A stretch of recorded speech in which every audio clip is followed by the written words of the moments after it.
السلام عليكم ورحمة الله وبركاته. دول شوية كده مشتريات كده كانت ناقصاني، كنت محتاجاها، ومنها جبت بقى الحاجات برضو الأكلة اللي أنا كنت هعملها. دي البامية لقيتها كانت ب40 جنيه في السوق، حلوة بصراحة.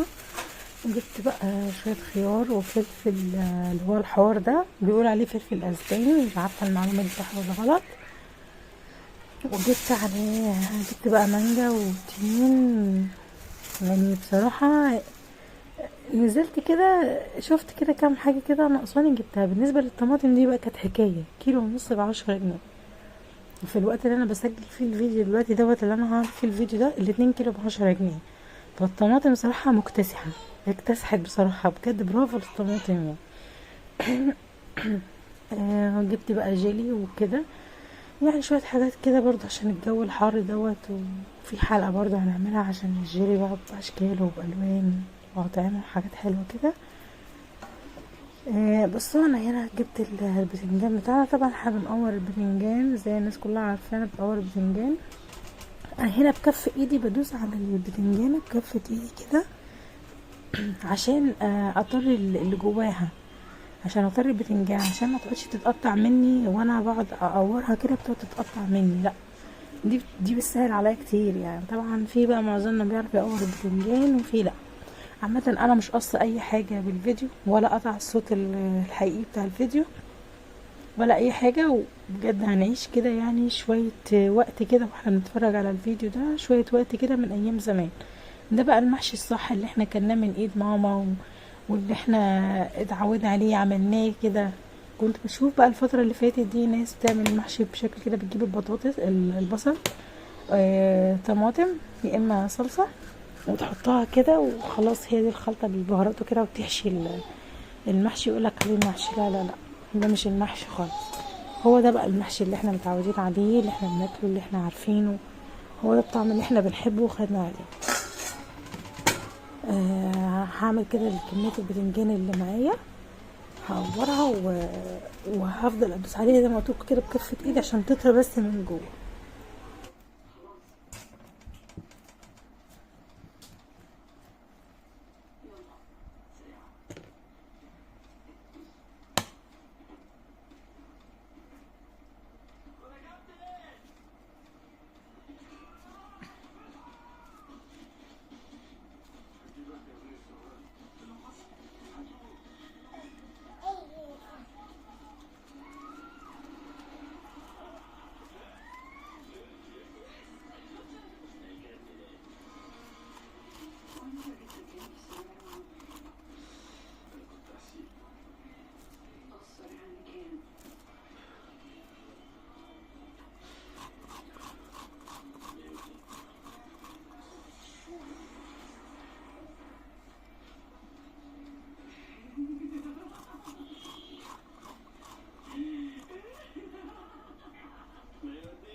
انا كده خلصت بقى كمية البتنجان معايا. انا مش جايبه بتنجان ابيض، هو بتنجان اسود بس، عشان احنا بس بنحب البتنجان الاسود.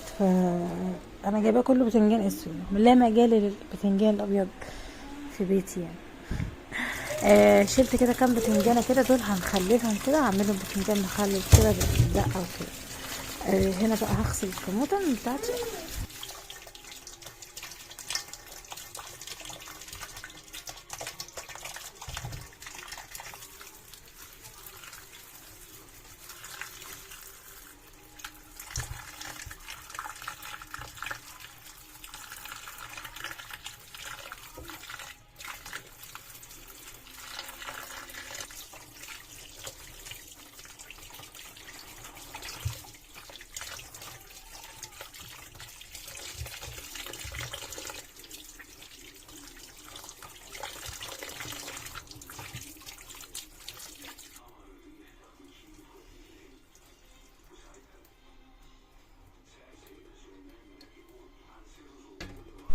انا كده خلاص غسلتها. هجيب بقى حله وهحط فيها الطماطم دي، وهحط عليها كوبايه ميه، وهحطها بقى على النار عشان تغلي.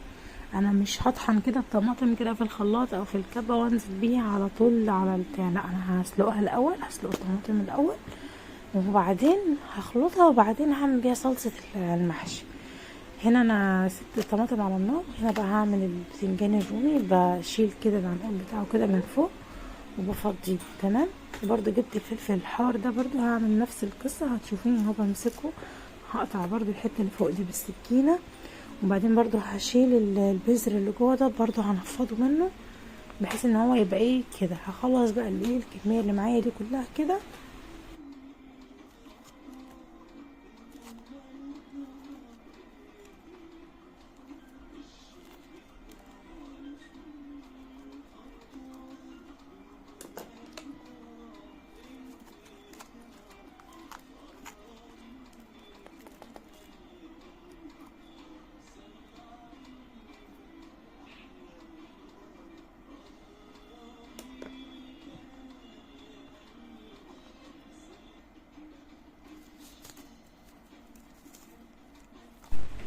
هنا بقى الخضره بتاعتي بقى هلمها كده، هشيل منها الربطه بتاعتها دي كده، وهقطع الحته اللي هي بعد يعني اللي بعد الجذور كده بشويه، الحته اللي بعد الجذور بشويه. سوري على اللي كان بتعمله اصوات غريبه معلش، بس بتلعب يعني.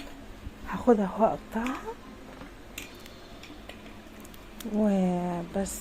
وانا بعد ما هقطعها كده هحطها، هنضفها، هلاقي كده فيها حتت صفرة دبلانة، هلاقي فيها حاجات سودة كده، ورق ميت منها. يعني بعد ما هقطعها خالص كده هاجي كده هنضفها، كل الحاجات اللي فيها دي كده اهو، الحاجات الصفرة اللي باينة دي، الحاجات السودة دي كلها كده لازم نشيلها منها وننضفها منها، ما ينفعش لان دي يعني زي حاجه كده ورقه بايظه، ورقه دبلانه من الحر بقى، من الربطه، من اي حاجه، فما ينفعش تحط بقى فيها. وهنلاقي طبعا بقى لو في بقى عشب مختلف في الخضره او حاجه، ده ممكن يمرر الاكل، ممكن يغير طعم الاكل اصلا. فعشان كده بنفصله خالص، بنشيله خالص الحاجات دي كلها، وبعدين هنقطع بقى، هنقطعها ايه صغير خالص. بس هي كده لو سمحتي هنقطعها صغير خالص كده.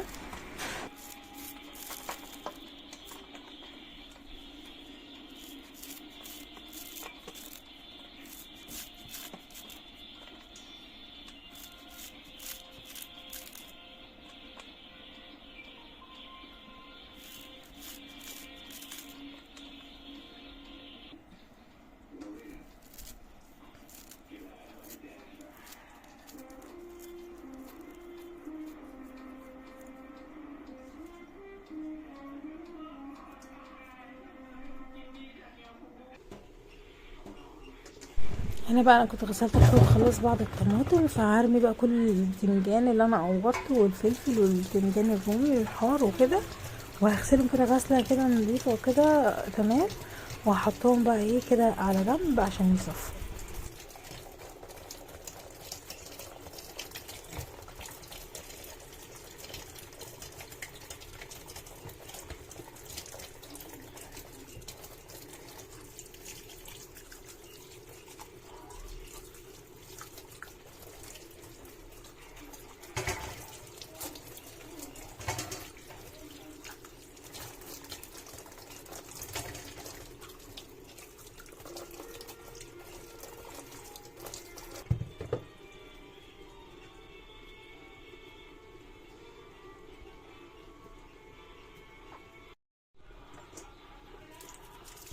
برضه هغسل الخضره بتاعتي، بعد ما اغسلها هصفيها، هغسلها كويس جدا جدا جدا كده كذا مره عشان خاطر الطينه اللي بتبقى فيها طبعا الارض بتاعتها وكده، فهغسلها كويس جدا وهصفيها وكده. يبقى انا كده ايه حاجتي كده جاهزه بس كده. وهبتدي بقى اعمل ايه الخلطه بتاعت المحشي، هخلطهم كده كلهم على بعض، هضرب بس الطماطم وهنخلطهم بقى على بعض. يعني تابعوا بقى كده معايا.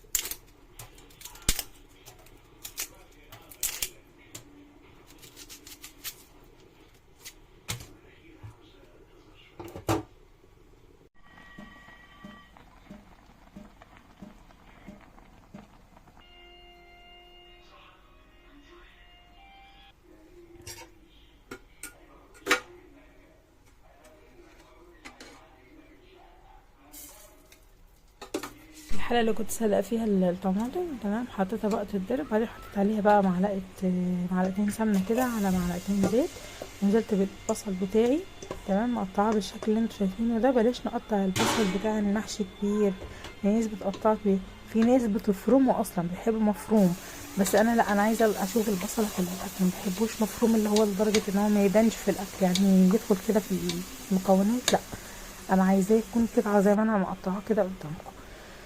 وهنا انا هضرب بقى، حطيت بقى بهارات المحشي والفلفل الاسمر والسبع بهارات والملح والثوم باودر وبصل باودر وشوربه ماجي، مرق الدجاج يعني، والملح بتاعي. بس ظبطت كده الدنيا وحطيت معلقه سكر، تمام، في وسط ده كله حطيت معلقه سكر وخلطت ده كله. هنا بقى بغسل الرز وكده خلاص، وهصفي بقى الرز بتاعي بعد ما هغسله، وهحط برضو يتصفى. هنا البصل اول ما تصفر هنزل عليها غرب الطماطم بتاعتي اللي انا ضربتها، طبعا فيها كل المكونات بتاعتي، الملح وكله كله كله كل ده اتضرب مع بعضه، بحيث ان ميبقاش في اي اثر لاي حاجه، لو في اي حاجه لسه فيها حبوب كده خلاص كده تمام. هسيبها بقى على النار تتسبك، ونشوف بقى هنتابع مع بعض هنعمل ايه.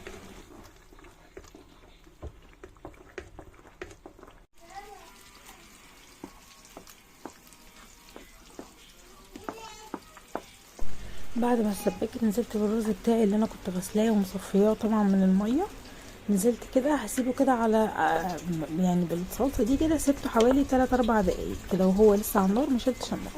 دلوقتي انا في الحاله دي كده اول ما حطيت الخضره، انا كنت شايله خلاص النار، شلت الرز ده من على النار وحطيت الخضره بتاعتي وبقلبها كلها، وبعدين هفضيها بقى في صينيه او في حاجه يعني مستطيله كده او حاجه مدوره كبيره، بحيث ان انا يبقى سهل جدا ان انا احشي، بدل ما احط ايدي لسه في الحله واطلع كده، سهل جدا حاجه قدامي كده. وهبتدي بقى احشي. هنا انا خدت شويه من الخلطه دي اللي انا عملتها، خلطه الرز دي انا خدت منها شويه، الشويه دول اعمل بيهم ايه؟ جبت كده قرنين فلفل من الحامي اللي انا كنت هحشيه، كنت شايلاهم على جنب، وقطعتهم كده هعملهم عشان هعمل شويه حار، يعني هعمل كده حاجه بسيطه كده حار، وحاجه مش هعملها حار، هعملها عادي يعني عادي كده اي حد ياكلها، لان انا باكل الحار وجوزي وبنتي طبعا مش هاكلهم الحار، بعدين بنتي لسه صغنونه، فنلاقي لو دوقتها منه اللي هو برضو متبقاش حاجه مقززه، مع انها اصلا هي بتاكل الحاجات الحار عادي، انا هعودها على كده. بس كده بص يعني، شوفوا الجبروت، بحشي فلفل حار بخلطه حار، يعني حاجه مش كده. هنا بقى هحشي الخلطه بتاعتي الفلفل وكل حاجه، وطبعا انا ما صورتش الفراخ وانا بعملها، يعني كلنا عارفين الفراخ بنسلقها بميه ونحط الطماطميه والجزرايه والبصلايه وشويه فلفل اسود والكلام ده، وتتسلق بقى على النار عادي. يلا بقى نشوف بقى اللي بنحشي الحاجه بتاعتنا اللي معانا دي، نشوف بقى هنعمل ايه.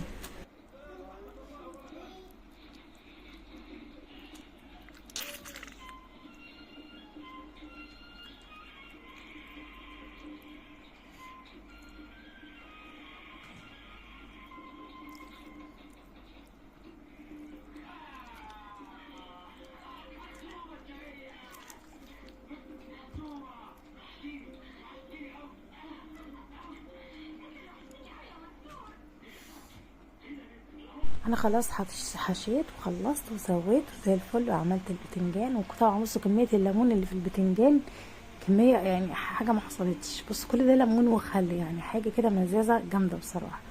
وخلاص عملت الطبق الحار بتاعي، وعملت الطبق اللي مش حار، عرفت ده في طبق وده في طبق مختلف عشان ما تلخبطوش مع بعض. لو عجبكم الفيديو متنسوش اللايك واشتراك في القناه.